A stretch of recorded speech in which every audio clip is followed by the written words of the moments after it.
it. So, can you share then a specific instance when engaging in creative work significantly impacted your emotional well being? I'll circle back to the pandemic, because the pandemic, we didn't know what was happening, right? We didn't know what was Mm-hmm. going on. We were all, I don't say stuck in the house, we were safe in the house for many of us. And Mm-hmm. it just gives you a level of peace. So I can think about even going through a divorce, being creative. And I'm a writer. Many people don't know I'm a Mm-hmm. writer before I'm anything else. I do a lot of things and I've accomplished a lot of things, but writing has been with me since I was a little girl. So even going through divorce, finding creative outlets and spaces, going through transitions in life. I just did a comedy improv class, because Okay. I needed to feel like myself. And after Mm-hmm. you go through, divorce or go through different things in life, in my case, I need to always get back to the center. I need to always get back to me. And I had wanted to do an improv class, and I just finished that just about a month ago, a couple months ago, and that's some of the things that I have gone through in my personal life, where I'm like, okay, I need my creative outlet, because when I have my creative outlet, whatever medium that is, because I have a Mm-hmm. lot of creative outlets. God has blessed me with a lot of talents innately, right? And Mm-hmm. anytime I'm doing what I'm created to do, I'm at my optimal happiness peak. My emotional stability is super duper strong, because that's my happy place. Mm. Yeah, Yeah. no, and I feel the same. Something that I said in a different episode was there was that clip going around of Erica Badu where she was talking about creators have to create Yep. in order for us to be well, and Yep. I've experienced that, and I didn't really know that that's what I was Yep. experiencing. Is especially as a publisher, a lot of times I'm putting other people's work before my own, and I know we just talked about how bored I was with talking about Mhm. other people's books, but Mhm. I also think that played a factor because I wasn't creating myself. Yes. I didn't make space for my own creative gifts. And so it was like, I was bored. I was fed up. I was just like, for 5 months, I was off of social media. I was tired of talking about the same thing.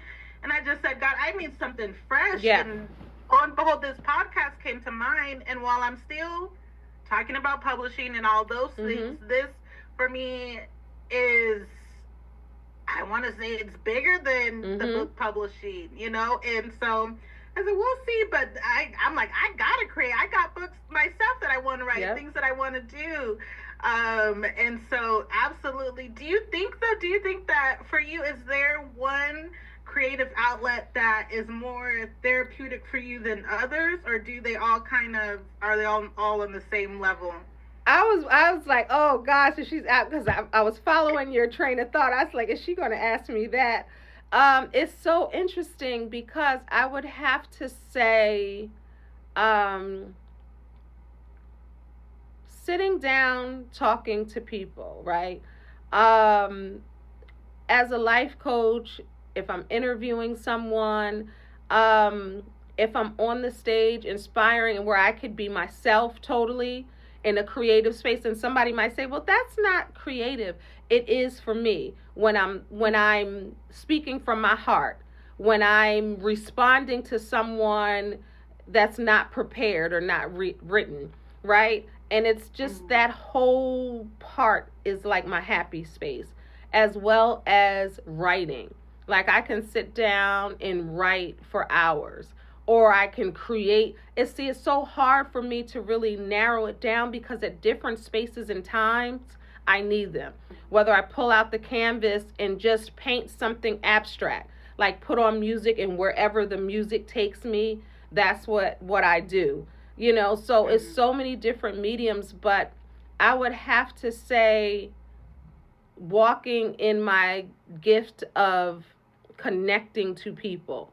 And somebody might say, Mm-hmm. again, that's not creative, but it is for me, because it takes a sense of creativity where you're not writing everything down that you're getting ready to say, when you're just allowing whatever is in your body, whatever you're feeling to come up and come out. And think about that. If you're doing an interview with somebody, or if I'm speaking on the stage, whatever I'm feeling will come up and come out. And that's how I'm going to affect people. So if I'm at a canvas, whatever I'm feeling is going to come out on the canvas. If I'm writing, whatever I'm feeling, whatever is in my space, that's what I'm going to write about. So people may think they're all different, but they're all intertwined to me. Or if I'm creating jewelry or making a shirt, I'm about to knit a blanket. You know what I mean? So whatever the creative space is, whatever I'm feeling, it's going to come out. It's not, none of it's rehearsed and none of it is planned. So that takes a level of creativity. Yeah, I agree. And I would say, and you could tell me what you think about this as well. I feel like creating is just a natural form of release. And so, especially if you're dealing with emotions that are pent up and you need to release them, well, then as a creative person, creating, whether it be, like you said, through speaking or painting or writing, you're releasing something. There you go. And so that's helping you, I guess, balance your emotions. Yes. It is. It is, and people don't understand that when you're, like you just said, what Erykah Badu said, when you're a creative, like, you have to create. And that's how I feel. Like, you don't feel like yourself if you're not creative. Like, I'm just not the type of person that sits like this, cookie cutter. Like, I'm dancing. You know, I can't sing, but that doesn't stop me from singing. I'm dancing, I'm creating, content creating, thinking of creative ways to promote my brand or to get my message out there. All of that is creative space. You know, I design in book covers, like whatever it is, like that's a creative outlet. I would not be Kendéll. I would not be myself if I wasn't creating something. And I've been like that since I was little. I have been in creative and performing art since I was a little girl.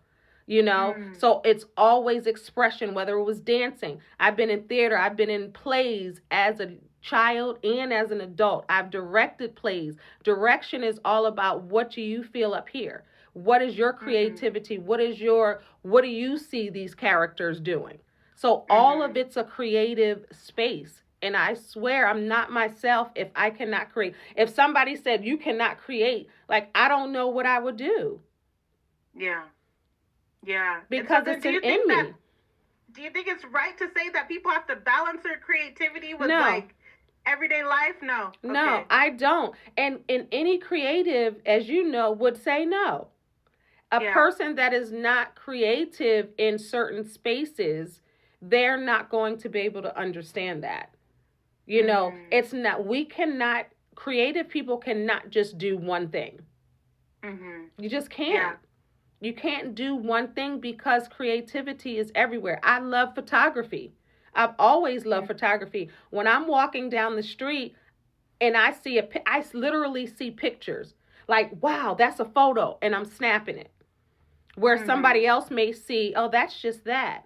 My mind doesn't work like that. My mind works like I see everything creatively. That's just how I was made. Yeah, okay, so I remember now what I wanted to say earlier when we were talking about emotional instability. So recently I had a situation where I was upset about something. I was just so upset about it. And I remember going to a friend and just kind of, I guess I was emotionally unstable, but I was upset about it. And she came in heavy with encouragement. And I had to tell her, girl, shh, like, I'm just venting. Let me feel through it. I want your encouragement right